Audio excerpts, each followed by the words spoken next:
Ce n'est un secret pour personne que chaque branche de l'armée américaine a quelque chose à apporter à la table dans le monde des opérations spéciales. Chaque branche possède des unités hautement capables, prêtes à prendre en charge des missions extrêmement dangereuses à tout moment. C'est particulièrement vrai pour le corps des Marines des États-Unis. Malgré être le nouveau visage à la table du commandement des opérations spéciales des États-Unis, la création du Marine Special Operations Command en 2005 serait un véritable tournant. Même si le Marine Special Operations Command est techniquement la seule véritable force d'opération spéciale du corps des Marines, il existe une grande variété de carrières et d'unités impressionnantes qui sont adjacentes à d'autres forces d'opération spéciales. C'est précisément ce que nous allons aborder dans cette vidéo. Comment le corps des Marines parvient-il à créer des unités exceptionnelles qui se distinguent des autres? Quelles sont exactement ces unités d'élite? Que font-ils et quel est précisément leur objectif? Nous répondrons à toutes ces questions et plus encore. Salut, je suis Vinny, le vétéran derrière General Discharge. Rejoignez-nous alors que nous explorons une variété de carrières et d'unités d'élite que le corps des Marines a à offrir. Voici les opérations spéciales du corps des Marines des États-Unis.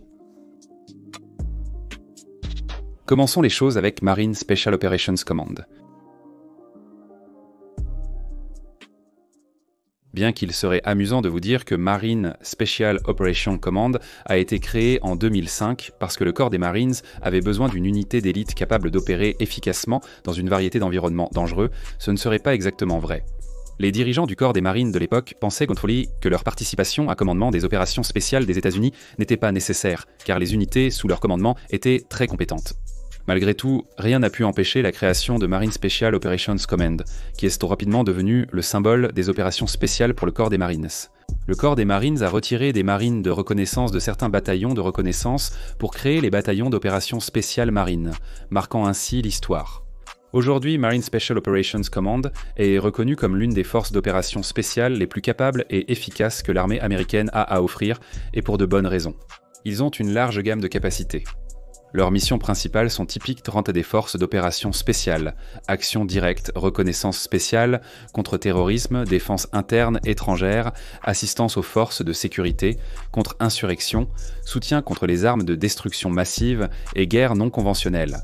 Toutefois, leur source principale de revenus est l'action directe et la défense interne étrangère, rendant leurs opérations et objectifs très similaires aux bérets verts de l'armée américaine. Les Marine Raiders, officiellement appelés opérateurs de compétences critiques et officiers d'opérations spéciales. La principale différence est que les chefs de service opérationnels sont engagés et que les services d'urgence sont des officiers commissionnés. Ils opèrent dans des équipes d'opérations spéciales marines de 14 hommes, appelées Marine Special Operations Team en abrégé. Les Marine Special Operations Team peuvent se spécialiser dans 4 domaines, les équipes de montagne, de plongée, de saut et de mobilité.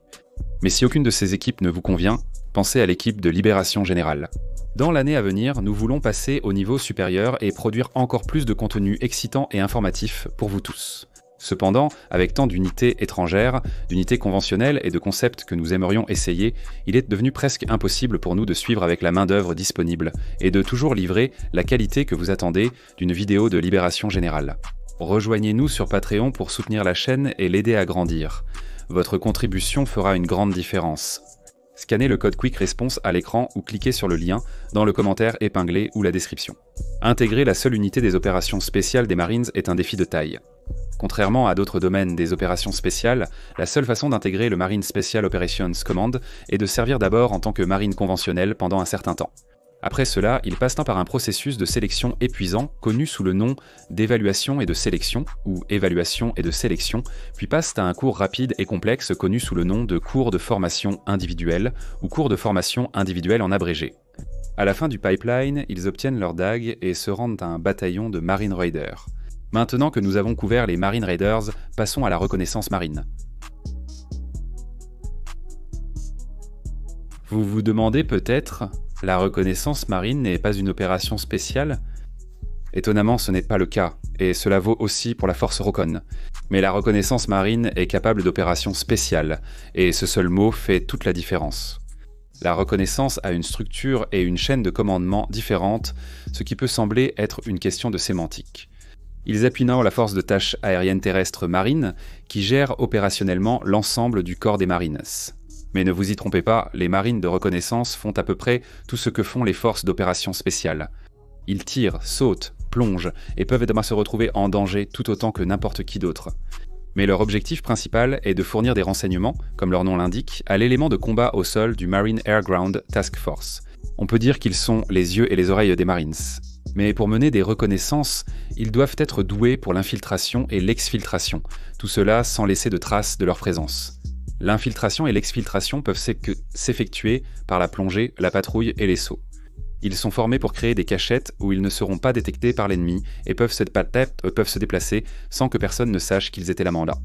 Comme la reconnaissance soutient l'infanterie et a des capacités supplémentaires que l'infanterie n'a pas, elle peut effectuer diverses missions spécialisées. Ces missions incluent le guidage des avions, la préparation du champ de bataille, la reconnaissance et l'exécution de raids et d'embuscades à petite échelle. Pour devenir un marine de reconnaissance, un marine devra passer par le programme de formation et d'évaluation de reconnaissance de 5 semaines, le cours de reconnaissance de base de 12 semaines, 3 semaines d'école de saut, 8 semaines de formation de plongée de combat de marine et 3 semaines de formation Survival, Évasion, Résistance and Escape. Avec la reconnaissance des Marines couvertes, passons à l'équipe d'opération de déminage des Marines. Le corps des Marines, une branche de l'armée américaine, emploie des techniciens équipe d'opération de déminage. Équipe d'opération de déminage signifie neutralisation des explosifs et munitions. Ces techniciens sont similaires à des démineurs. Ils rendent sûrs les bombes et divers types d'explosifs. Mais chaque branche militaire a ses propres nuances en matière d'équipe d'opération de déminage et le corps des Marines n'est pas une exception. L'équipe d'opération de déminage des Marines soutient le Marine Air Ground Task Force, les unités conventionnelles, et peut s'intégrer au Marine Special Operations Command. Ce qui distingue les équipes d'opération de déminage des Marines du reste de l'équipe d'opération de déminage, c'est qu'ils ont non seulement le privilège de soutenir les unités du corps des Marines, mais ils rejoignent également l'équipe d'opération de déminage de la Marine comme la deuxième communauté équipe d'opération de déminage a commencé la plongée. C'est vrai, jusqu'à il y a quelques années, l'équipe d'opération de déminage de la Marine s'occupait exclusivement des explosifs sous-marins, mais le corps des Marines commence lentement à tremper ses pieds dans l'eau, jeu de mots voulu, dans cette entreprise. Comme le Marine Special Operations Command, l'équipe d'opération de déminage des Marines n'est pas une garantie pour ceux qui rejoignent le corps des Marines. Au lieu de cela, ils doivent en servir quelques années avant de pouvoir essayer. Les Marines Tasso seront évalués par une unité équipe d'opération de déminage pour voir s'ils mériteront une chance de formation. Le dépistage inclut un PFT, un CFT, un test d'agilité en combinaison anti-bombe et plusieurs entretiens et évaluations. Si sélectionné, le candidat sera approuvé pour une formation de 90 jours sur le terrain dans une unité équipe d'opération de déminage. Après, ils iront à l'école équipe d'opération de déminage académiquement exigeante. Après l'école équipe d'opération de déminage, ils travailleront comme techniciens dans une unité équipe d'opération de déminage marine. Maintenant que nous avons couvert l'équipe d'opération de déminage marine, passons à Anglico. Contrairement aux 3 premières communautés abordées, Anglico est une unité, non un emploi. Cela signifie qu'une variété de Military Occupational Specialty, principalement les 0861 et 0261, ont l'opportunité de rejoindre cette unité.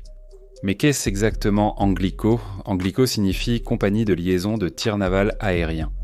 Cette unité est différente de pratiquement toutes les autres unités du corps des Marines, car non seulement leur mission est super unique, mais ils n'opèrent pratiquement jamais avec d'autres unités des Marines. C'est exact, en règle générale, le but entier d'Anglico est de soutenir les forces non-corps des Marines des États-Unis, étant divisées en éléments appropriés pour chaque niveau de la structure de l'autre force. En résumé, Anglico fournit un soutien à d'autres unités pour aider le commandant du Marine Air Ground Task Force à coordonner leurs actions avec le reste du Marine Air Ground Task Force sur le champ de bataille. Ils fournissent de petites équipes aux unités de combat pour leur permettre d'invoquer des tirs de soutien d'artillerie, d'hélicoptères de combat, de bombardiers ou de tirs navals.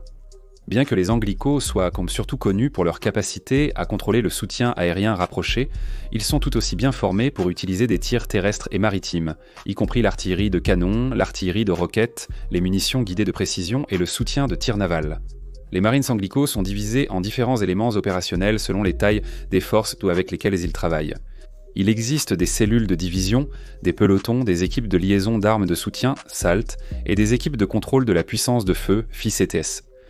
Les FIST, unités de base des opérations Anglico composées de 4 à 5 marines, sont regroupées par 2 dans un Supporting Arms Liaison Team, adorons les acronymes militaires.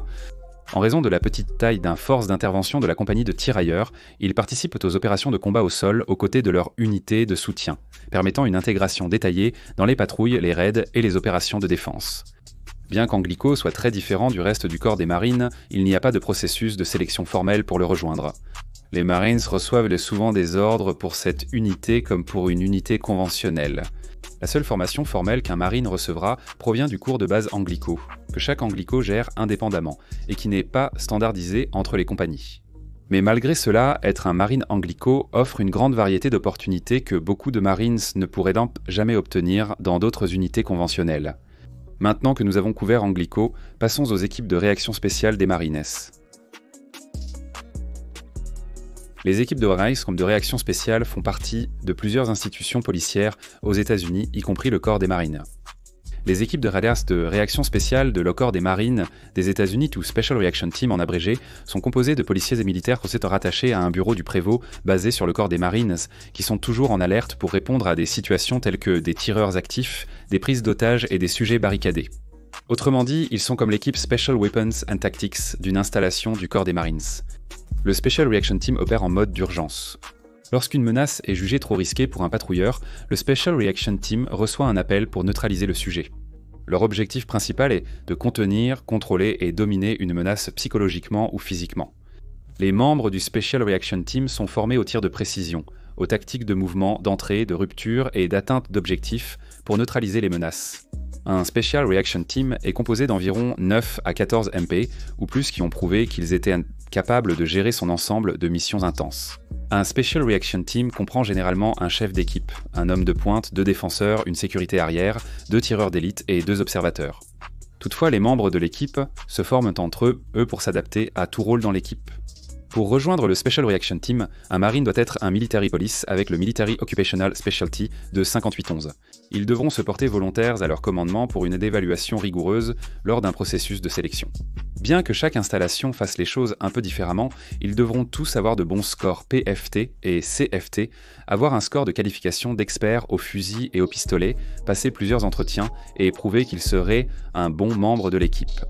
Si sélectionnés, ils suivront une formation de 2 semaines pour se mettre à niveau et commencer avec le Special Reaction Team. Mais la formation initiale n'est que le début pour les membres du Special Reaction Team. Le Special Reaction Team est en développement et formation continue pour s'adapter à l'évolution des situations et scénarios. Ils sont prêts à réagir à tout ce scénario qui relève de leur ensemble de missions. Avec le Special Reaction Team du corps des Marines couvert, passons aux équipes de tactique rapide et de reconquête des Marines. Nous débuterons par Marine Fast. Marine Corps Fast, qui signifie équipe de sécurité antiterrorisme de la flotte, sont des groupes de garde de sécurité maritime capables de se déployer rapidement pour améliorer immédiatement la sécurité des installations gouvernementales américaines dans le monde entier. Le corps des Marines est le seul service militaire qui a la responsabilité de fournir la sécurité pour les ambassades et les consulats américains dans le monde entier, et forces de sécurité antiterroriste portent cela au niveau supérieur.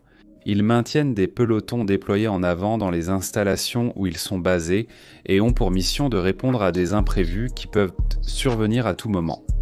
De plus, l'une de leurs missions principales est de renforcer ou de reprendre des infrastructures américaines critiques dans leur zone d'opération spécifiée.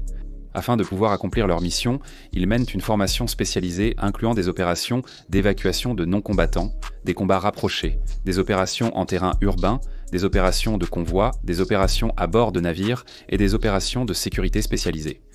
Les équipes de tactique de reconquête sont aussi des gardes de sécurité maritime avec une formation supplémentaire. En réalité, la formation qu'ils suivent est très proche de celle des marines rapides. La différence majeure entre les deux est que les équipes de tactique de reconquête ne se déploient pas en SAPA. Au lieu de cela, ils restent aux États-Unis et protègent les actifs nucléaires du pays sur les stations d'armes nucléaires. En bref, les pelotons rapides se déploient dans les zones nécessitant des opérations de sécurité navale, tandis que les équipes de tactique de reconquête sont déjà positionnées stratégiquement là où elles sont le plus utiles. Pour rejoindre les équipes de tactique rapide ou de reconquête, les Marines devront non seulement devenir des gardes de sécurité, mais aussi compléter le cours de combat rapproché de 35 jours pour obtenir le Military Occupational Specialty de membres de l'équipe de combat rapproché. Comme vous venez de l'apprendre, le corps des Marines abrite une grande variété de communautés et d'unités qui font des choses un cran au-dessus du reste de la branche. Bien qu'il n'ait qu'une seule unité d'opérations spéciales authentiques, le corps des Marines dans son ensemble excelle à se démarquer parmi les autres branches militaires américaines. Avec tant d'unités dans une seule vidéo, il est difficile de tout aborder à leur sujet. Pour plus d'informations sur le corps des Marines, regardez notre vidéo sur les Marine Raiders. Découvrons ensemble à quel point les Marine Raiders sont réellement dangereux, en examinant en détail leur nature véritable. Pour voir notre vidéo sur les Marine Raiders, scannez le Quick Response Code à l'écran ou cliquez sur le lien en description. Mais attendez, nous avons aussi une lecture recommandée pour vous. Tous vos amis s'abonnent à General Discharge et vous ne voulez même pas être ici.